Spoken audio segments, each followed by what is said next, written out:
Before we start talking about how we can handle the nerves that come up during our presentation and talks, we first need to understand public speaking anxiety.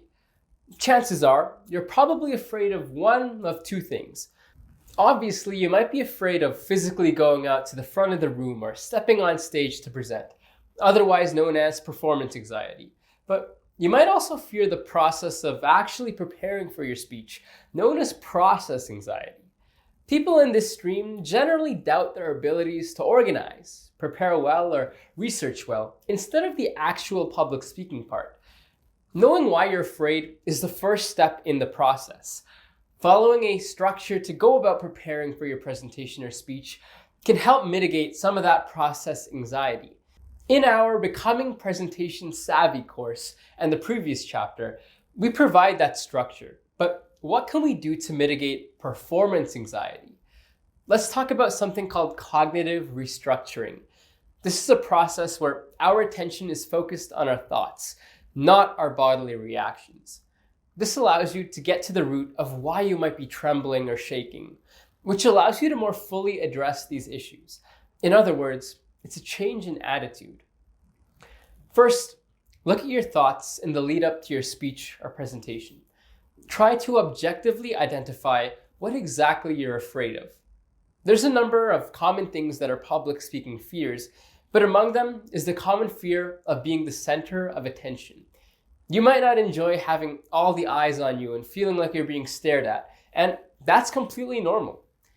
Then, you want to consider whether that fear is grounded in reality or not.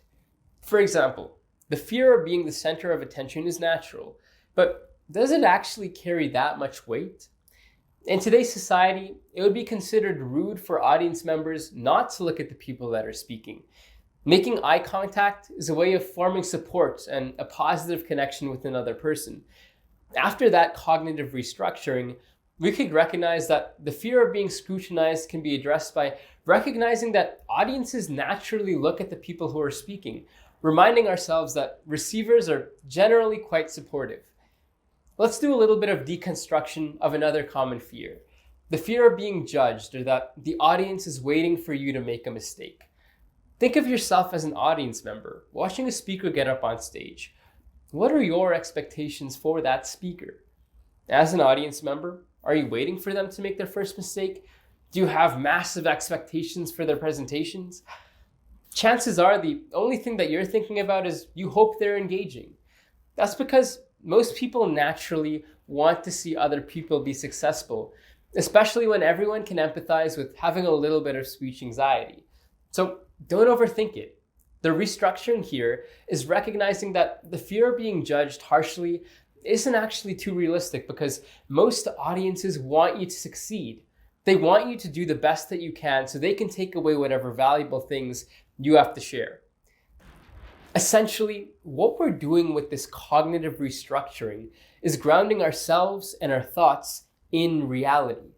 When combined with enough preparation and practice, you're more likely to succeed because you've established a trust in yourself based on fact, not fear.